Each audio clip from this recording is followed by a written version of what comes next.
Meet Donna Adelson from Coral Springs, Florida. I want to hear all about you, Donna. Let's go. Well, I'm a domestic coordinator. A domestic coordinator? Yes. I'm responsible for the activities, classes, and lessons of my son Robert, who is 16, Charlie, who is 12, Wendy, who is 10, my husband Harvey, who's in the audience, and my dog Sam.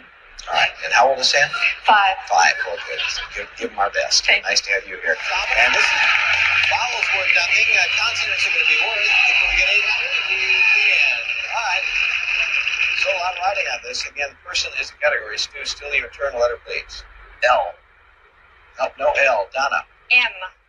Yes, there are 2 M's. Let them come up. You have 5 seconds. Person.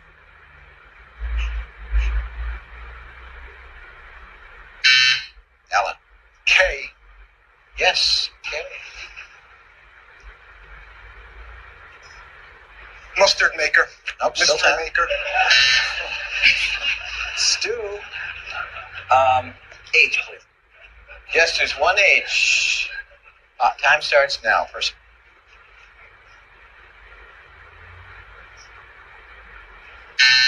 Donna. F. Yes. Mischief maker. Yeah, that's...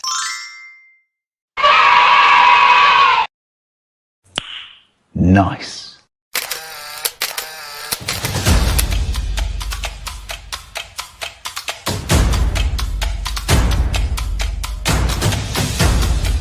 You are listening to the Roberta Glass True Crime Report, putting the true back in true crime.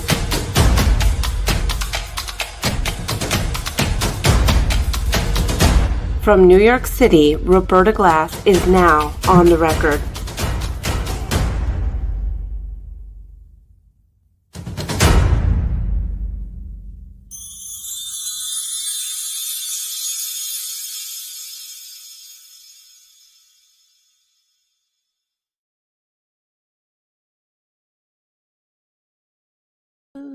Okay. There I go. How is everybody? Hello, Lord's Girl. Hello, Vicky Moore. Hello, Taterbug. Thank you for moderating. Hello, Ketchup on Crime. Dark Side of the Moon. Nice to see you, Miss Lisa. All right. We're the gang. Some of the gang is here. Zen Jen. Hello, everybody. So I wanted to go over a new filing today in Donna Adelson's case, and it answers some questions about the relationship between Donna Adelson and this inmate turned state's witness, or what we've been calling jailhouse snitches.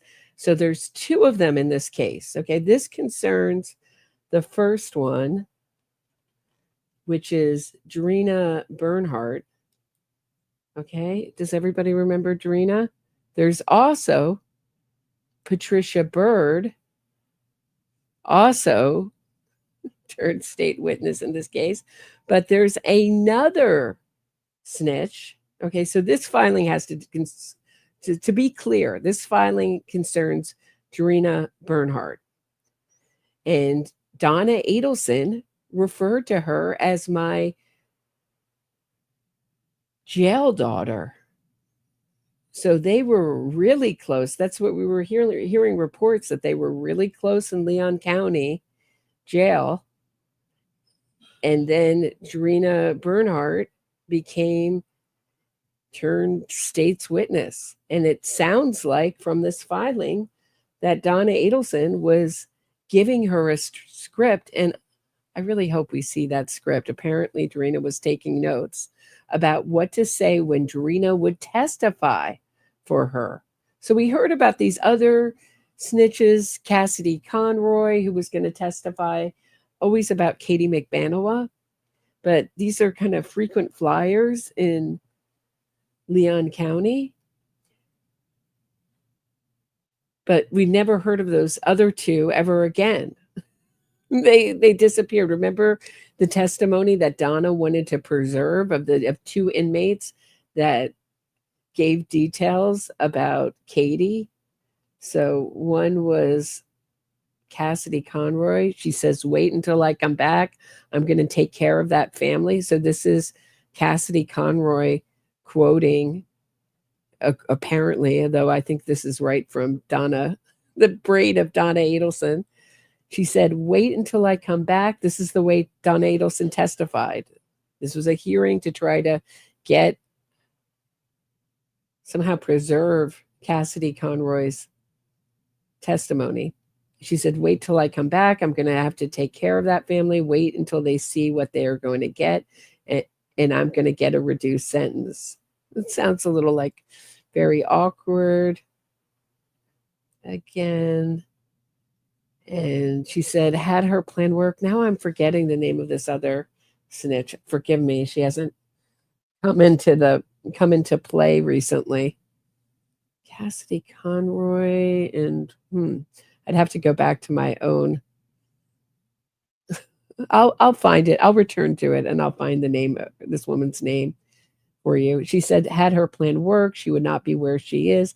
She would be sitting pretty in Hawaii drinking a fancy drink. Strange. Another fancy tea, fanciful fiction. You know, Donna has a fondness for this word fancy. So those were the two in the beginning. We've never heard from them since. They're now non-characters, but we're hearing of a new snitch who sounds like she's going to testify for the defense just by this defense filing, is coming out of the woodwork. And she's a frequent flyer, sounds like, in Leon County. And she says that Drina Bernhardt set up Donna Adelson. I mean, that's the way the defense is making it sound. It's a very juicy document. Let's get into it. Without further ado, let's not delay. Does everybody understand what I'm talking about? Does everybody get this? Should I go over it again? It's a little confusing with all these characters. So, to repeat myself, there is a snitch now going to testify for the state, and a lot of it has been redacted, but what's been reported is that she's going to testify about one of two things or both. Okay, so one of the things she's going to testify about is Donna looking to elicit favorable testimony from fellow inmates, one of them being her, from this filing, sounds like being her, what she called her jailhouse, her jail daughter, Drina Bernhardt, who betrayed Donna and turned state witness. And she may testify about Donna using her lawyer's Apple Watches and perhaps trying to put out hits on some of the witnesses in this case, including Robert Adelson, her son. That's also been reported.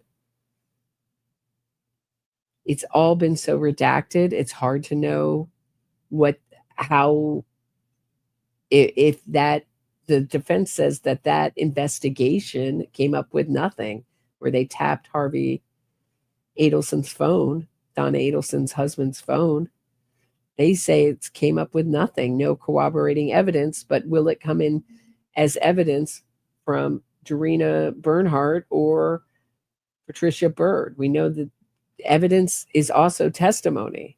So if they experienced something directly, heard something directly, they can all testify to it. So what this filing is doing is it wants to throw out Drina Bernhardt's testimony and basically her own experience of Donna scripting testimony for her future trial. And I assume this would be about Katie McBanowa.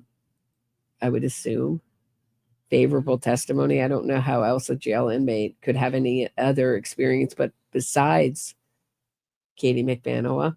But Here it is. Let me pull it up for you guys.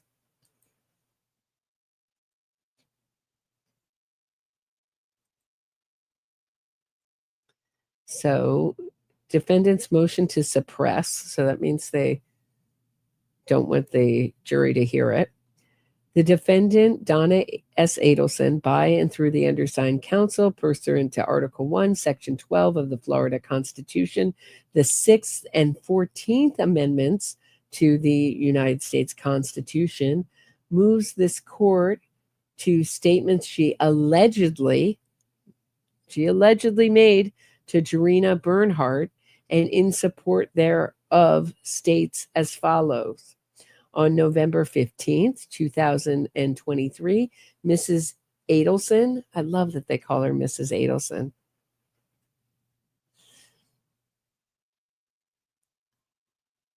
was indicted for first-degree murder. Sometimes, for people who say, oh, no, they always call them Mrs. Adelson. Not so in filings. Sometimes they'll call them by their last name. Sometimes they'll call the Ms. Mrs. is correct, but Mrs. Adelson was indicted for first-degree murder, conspiracy to commit first-degree murder, and solicitation to commit first-degree murder. On April 7th, 2025, the state disclosed the existence of 2 jailhouse informants, including Jarena Bernhardt. Although recording of her interviews with law enforcement were provided, the undersigned was unable to depose Ms. Bernhardt until August 11th, 2025. Really, so the trial starts August 19th. And August 11th was not long ago, because Bernhardt had violated her probation and pretrial release conditions and could not be located. This is curious because Jarena Bernhardt, and I know I've showed that horrible picture of her before, but look, she was once very pretty. Look at that difference between that mugshot and the more recent one. But she was also, and here's another picture of her, where she looks quite pretty too, or vibrant is another way to say it. Missing, endangered person, woman last seen Friday in the area of Adafa Nen. I don't know how to pronounce it, guys. I know you told me. Adafa Neen? 9? I don't know. Tallahassee, Florida. And this was in 2018 in July. The Tallahassee Police Department is seeking information about the location of Jarena Bernhardt, a 38-year-old, last seen Friday while in the area of the 1500 block of Atafanine. She was seen wearing a white t-shirt, white pants, and no shoes. She's about 5 feet tall. The Tallahassee Police Department expressed concern for her welfare, and they're asking anyone with information to call that number on the bottom. So she's gone missing before.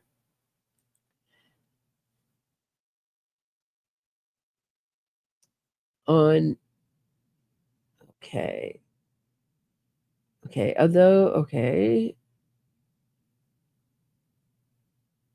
where am I? Had violated her. Bernhardt was arrested on her warrants on August 5th, 2025, and the undersigned promptly scheduled her deposition. Then on August 12th, 2025, the state disclosed another witness, Mickey Easterwood. So is this for... Oh, this actually sounds like it's another snitch. And I'll show you her mugshot in a second. AKA Mickey Lang, who was also incarcerated with Adelson and Bernhardt and provided a recorded interview which took place on August 11, 2025 with investigator Jason Newland and Special Agent Patrick Sanford. During this interview, among other statements, Ms. Easterwood disclosed that rather than Bernhardt merely listening to Adelson make statements about her case, Bernhardt also asked Adelson questions. As a result of Bernhardt acting as an agent of the state, Mrs. Adelson moves to suppress any statements Adelson made after December 20th, 2024. So this investigation, what's called, quote unquote, the investigation in these filings concerning Donna Adelson either trying to harm people or trying to evoke favorable testimony in her case from fellow inmates, did not start till December 2024. So this is, they said she can say anything about her good relationship with Donna Adelson before before Donna Adelson ever, before she really started digging and writing it down and keeping record of all the things Donna Adelson wanted her to say. I mean, who knows when this plot started? We don't know because we haven't seen her depositions, but I would think that this plot wouldn't have started till, I don't know, at least with Drina until December. Bernhardt testified that she made, but maybe it says, Bernhardt testified she met Adelson in the annex. According to jail records, Adelson was initially moved into the annex in August 2024. Bernhardt was arrested for a violation of probation and new charge on September 18, 2024. On December 5th, 2024, Bernhardt was initially interviewed by Detective Joshua Turner of the Leon County Sheriff's Office. During this interview, Turner provided Bernhardt with his contact information. Subsequent to this interview, Bernhardt wrote a letter to Turner, which he received through interoffice mail. A copy of this letter is attached and incorporated as Exhibit A, which you think is going to be juicy, but it's all redacted. It's all black when you go to it, like everything else concerning this new investigation. On December 18, 2024, Turner again interviewed Bernhardt. During this interview, Bernhardt provided Leon County State's Attorney's Office with information about a human trafficking case and Adelson's case. This is interesting to me because Patricia Bird, so the other snitch, not Drina Bernhardt, the other snitch, who I showed you her picture. Let me just show you again so you know, so you can keep track of all these people. This woman was involved in a human trafficking case. So I wonder if it concerns that or if it's another one. In Adelson's case, after the December 18th, 2024 interview, Turner contacted investigator Jason Newland. On December 20th, 2024, Bernhardt was brought to the state's attorney's office to be interviewed. During this interview, Bernhardt confirmed her current plea offer was 5 to 6 years. During her deposition, Bernhardt conceded she was both a violent felony offender of special concern and qualified for sentencing as a prison releasee reoffender. The statements Bernhardt made are addressed in the previously filed July 29, 2025 motion in limine, and transcripts of those interviews have previously been provided to the court, but not to the public because they're all redacted. Bernhardt told the state on December 20th, 2024, that Adelson called Bernhardt her jail daughter.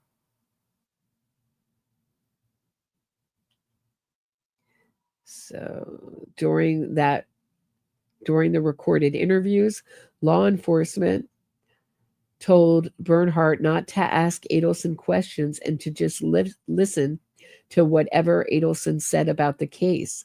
So this is what they're arguing. The defense is arguing all through this filing is that We can't trust any of Drina Bernhardt's investigation, i.e., her writing down of what Donna Adelson was scripting for her to say on the stand as a defense witness, because Drina Bernhardt asked questions, even though she was specifically asked not to ask too many questions. But can you imagine what a strange, stilted conversation that would be? So here's Drina Bernhardt, who's really close with Donna Adelson. Oh, Drina, you're my jail daughter. I love you so much, Drina. You know, and then they're talking the way they normally have talked, right? And then when it comes time in the conversation where Drina is supposed to inquire further, where anybody would inquire further or ask a question, Drina is supposed to just sit there and shut her mouth and stay silent and not tip off Donna. Like, wouldn't it be a little odd if she didn't ask any questions at all? I mean, she's not Charlie Adelson, who you don't have to say anything. You just have to go, wow, oh, great. And it'll just keep talking. We haven't seen that from Donna, that kind of chatterbox syndrome. So, of course, you're going to want to ask questions and keep her talking or inquire further. Like, that's the way conversations go. Specifically, Newland stated, so you cannot be an agent for us. I can't send you in there to ask her any questions. Listen, so basically it means that, so by when Jason Newland says that, it's like, I'm not sending you in there to set her up, because her defense is just going to call it entrapment. And they're still calling it entrapment, essentially. Listen, if she has a casual conversation with you, there's nothing stopping you from having a conversation with her. Don't make things weird. Don't initiate any of these conversations. So they're taking a little bit of truth and really milking it for all it's worth and twisting it, as defense attorneys always do. Newland continued, stating, there is one of the biggest things, that is one of the biggest things that is to come out of this meeting with us, is don't make it awkward, but definitely do not go back there on our behalf thinking you need to get us more information. Emphasis added. And then there's a typo, the, right there, just hanging out. I don't know what Donna's lawyers are doing with that. I guess they edited it and they just left the there. Okay, 16. Bernhardt testified that she provided written documents to Turner of what Adelson instructed Drina Bernhardt to say when testifying on 10 different occasions. So I have a new script for you. Maybe you could say that Katie said that she was not only going to set up Charlie, but she was going to set up that horrible, terrible mother, Donna, too, the fancy lady. Maybe you could say, Katie said, I'm going to make sure Charlie goes down and that fancy lady goes down. Maybe something like that. I would love to see what this script is. When Donna Adelson writes dialogue, it is the worst, the most stilted, unbelievable, corny, wooden dialogue you've ever heard in your life. She later testified this happened more than 10 times. So was it 10 times or more than 10 times? I would believe Donna, with the Adelson pushiness, would definitely be probably more than 10 times, but is it an exaggeration? Who knows? Turner testified in his deposition this took place once or twice. So Bernhardt is saying that she provided written documents to Turner twice, and that 10 times, and Turner saying he got documents twice. So maybe that is an exaggeration. Maybe she wrote it down 10 times and handed them in twice. Who knows? We know that there's going to be weaknesses and all this. Anytime you have a jailhouse informant, you're going to have weaknesses in their testimony. They're not professional witnesses. And they're often broken people with personality disorders and other issues. 17.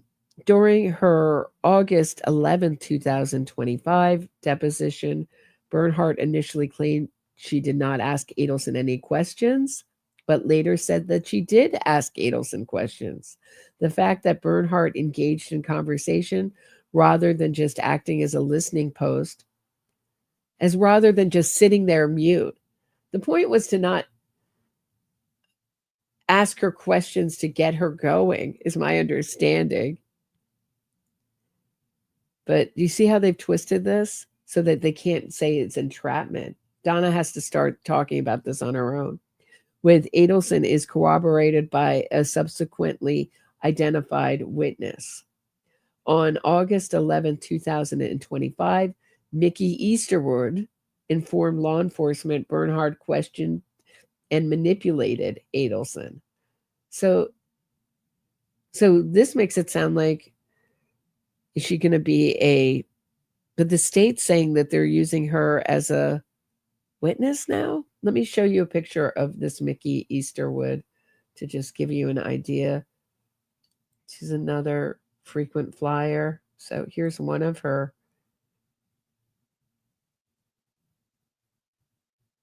mug shots. And then there's this is a more recent one. Mickey Melissa Easterwood.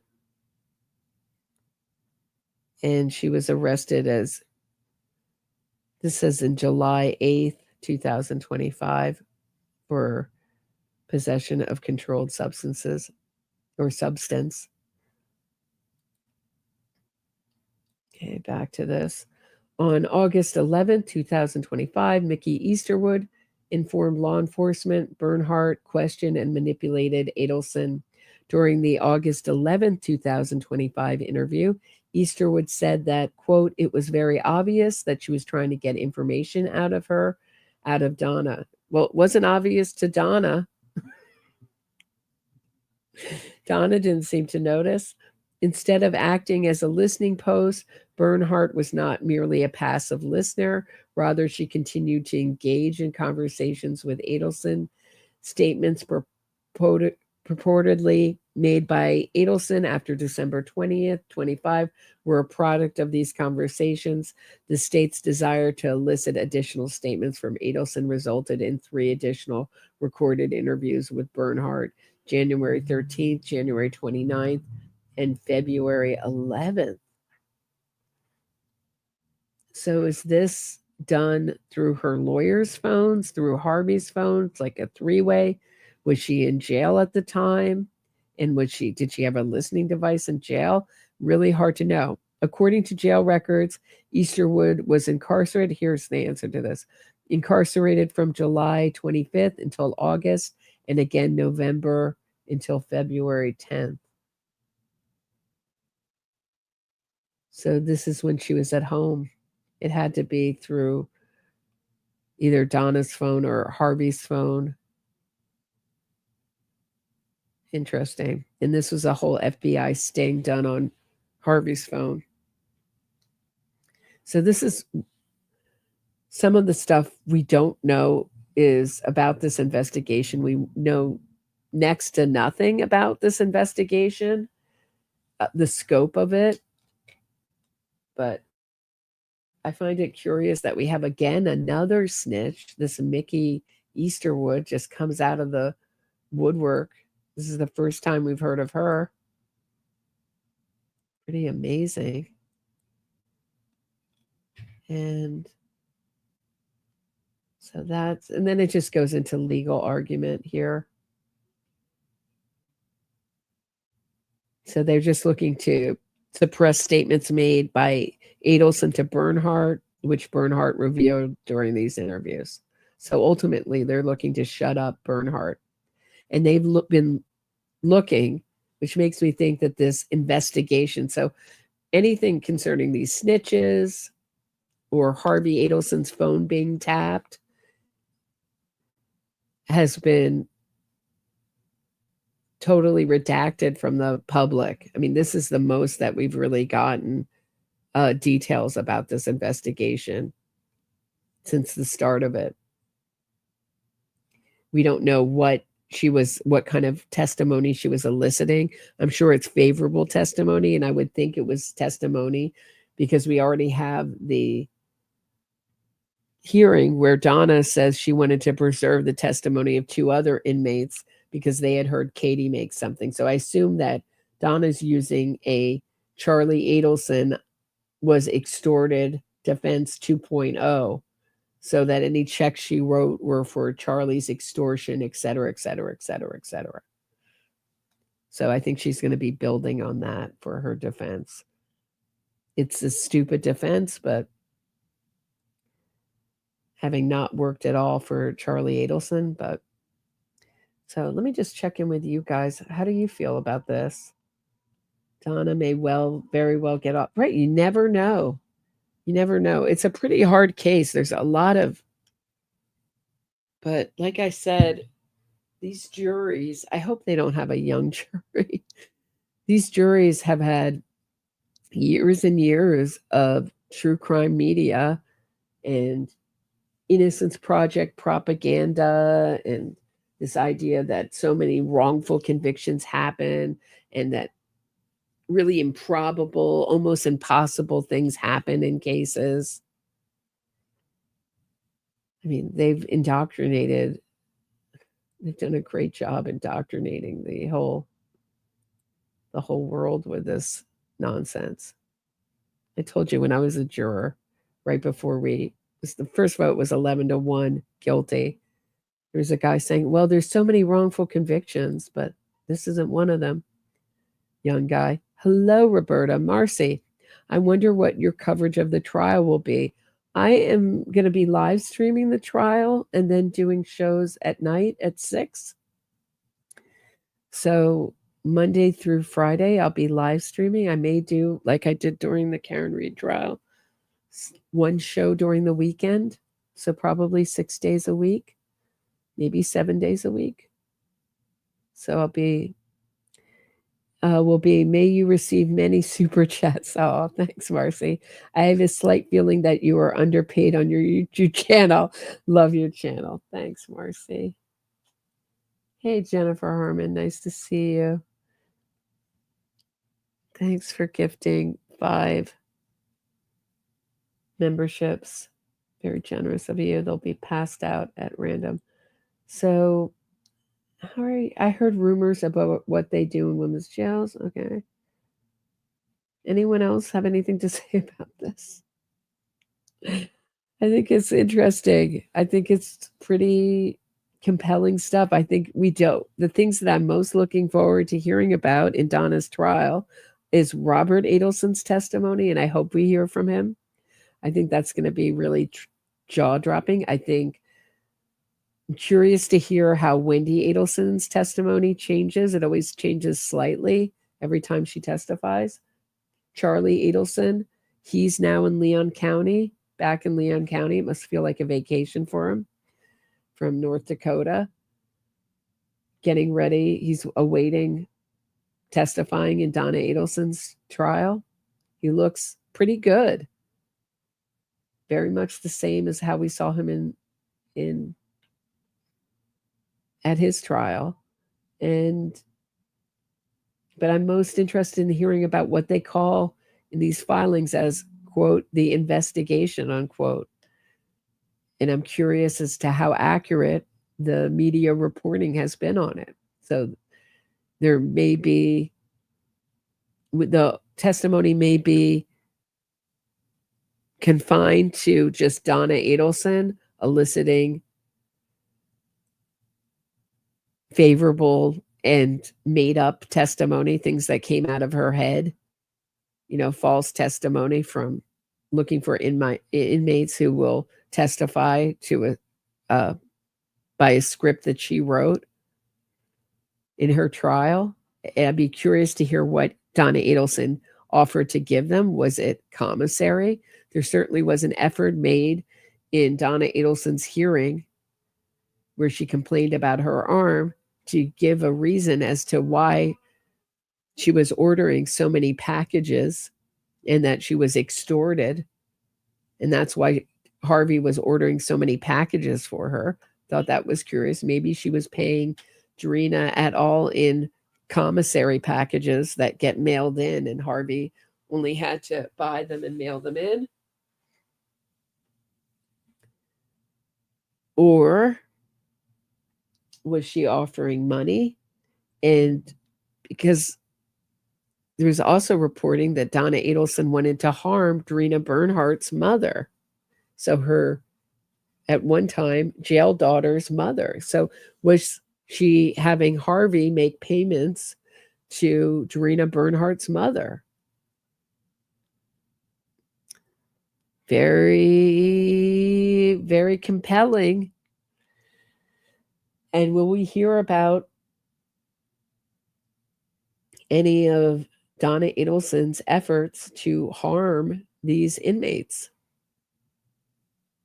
Or inmate's mother, Robert Adelson, and the other one was Catherine McBanoa they wanted to harm.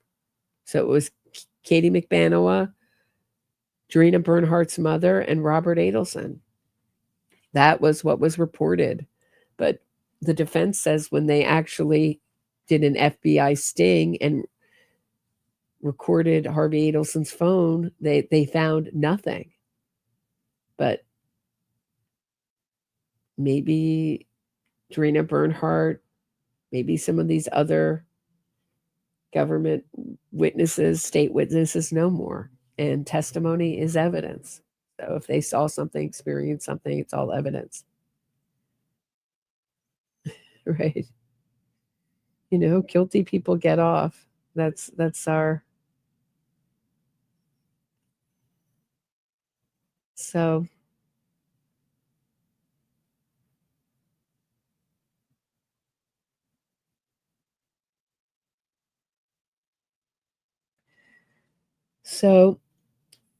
that is, I'm going to keep it short today. That is what I have for today. I think it's a very compelling filing by the defense. They're saying her Fourth Amendment right has been violated, and another amendment has been violated. Let's see, her Sixth Amendment right, has been violated. And there's one more. Mrs. Adelson's Sixth Amendment right, has been violated. So I assume that has to do with the fact that they couldn't get to Drina Bernhardt quickly enough, that they didn't have enough time to prepare because they only got to depose her on the 11th. My understanding, I've heard rumors, it's not listed on Donna Adelson's chart yet, but that there will be a hearing, motions hearing at 1:30 on Monday. If so, I will be live streaming, but it's certainly not up on her. It's not up yet on her case that's up on Leon County Clerk of Circuit Court, whatever, her online case file. All right. So I'm going to end this episode the way I usually do, with a victim impact statement.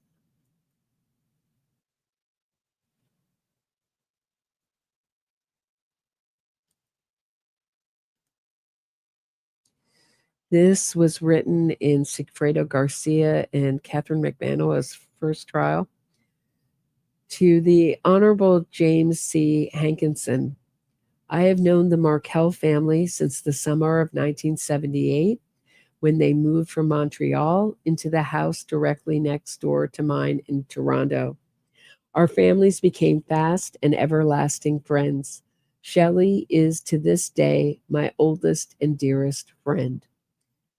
Since we were 8 years old, our lives have been intertwined. Shelley and I attended the same schools, summer camps, and universities.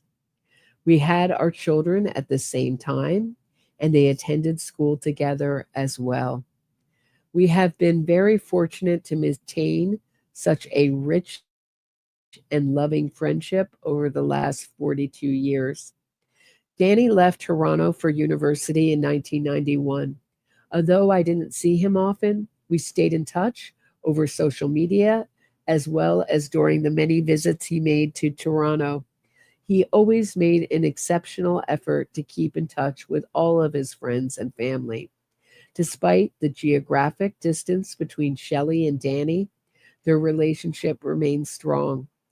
As their families grew, Danny made a concerted effort to ensure that his children knew their family in Toronto because family was so important to Danny and the Markells. Danny was determined to keep the bond strong and often brought his family to Toronto for a week at a time. In the spring of 2014, Danny brought his children to Toronto to spend Passover together with his whole family. I bumped into him in the foyer of the school that both my children and Shelley's children, that's Dan Markel's sister, Shelley, and Shelley's children attended. Danny was very much looking forward to surprising his nieces and nephews at pickup time with his presence. We chatted for a while as we waited for the kids to emerge from school. He asked with genuine interest for updates about my family. He then told me about the tough time he was experiencing at home with his divorce proceedings. It was obvious that he was working through some very trying situations. But nonetheless, he was firm in his commitment to his children and their well-being. I was truly impressed by the love and devotion he had for his children, and it was clear that they were his most treasured possession. He alluded to the difficulties that the Adelson family were creating in trying to reconcile the various agreements. Despite these troubles, there was nothing that would stand in the way of him being with his children, providing them with the love, care, and education that he was so very passionate about. Upon Danny's death a few months later, I watched the demoralizing effect it had on his family, and particularly my friend Shelley. Throughout her life, Shelley was an emotionally strong, resolved, and focused person. She was the one I would always turn to in my moments of difficulty. However, the media attention, endless questions about Danny's murder, and protracted legal proceedings have worn on Shelley and her family. Their emotional fatigue became clear to me, and I had not seen this before from Shelley. Moreover, all the uncertainty about the trial and its outcome has forced Shelley to put many things in her own life on hold, and this has worn on her greatly. Over the last few years, the Markel family has continuously made efforts to see the boys, send gifts, call or FaceTime on birthdays and Jewish holidays, but their attempts have been unsuccessful. The frustration the Markel family has had to endure because of their inability to connect with Danny's children has been clear and hard to watch. For the Markels, family is and always will be so important. Danny's boys are a critical part of the Markel family, but they no longer carry the family's name. They no longer know the family, as it has been almost 3.5 years since they interacted with Shelley and her family. They no longer have their aunt, uncle, grandparents, and first cousins to know and love. Shelley and her family are heartbroken by this reality. The impact of the situation has been significant and will be lasting for Shelley, the Markel family, and ultimately Danny's sons. Sincerely, Barbara Rose Palter, Toronto, Ontario, Canada.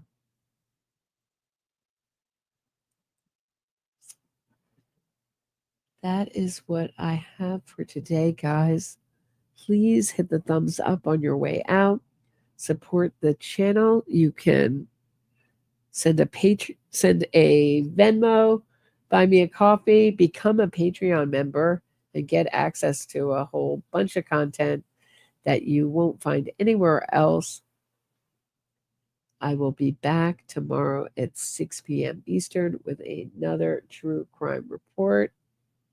Have a great night, everybody. Leave me a comment. Really enjoying your comments. All right. Have a great night, everyone. Thanks for listening. See you tomorrow.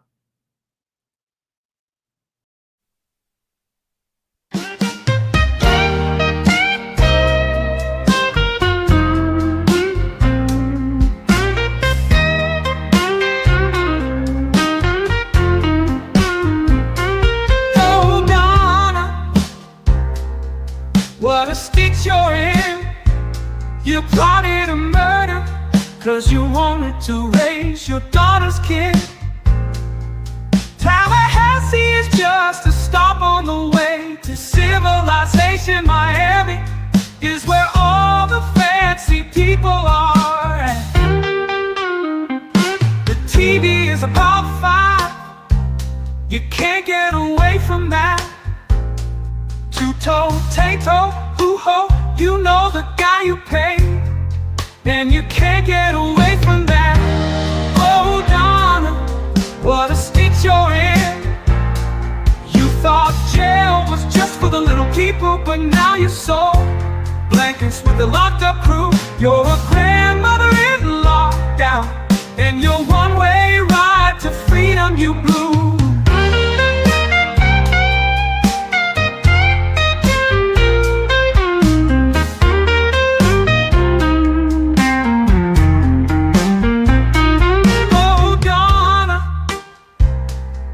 What a stitch you're in. Your family are exiled from the social circles you swam in. We all know you never made that banana bread or offered to babysit for Dan, but you'll soon be making license plates and thinking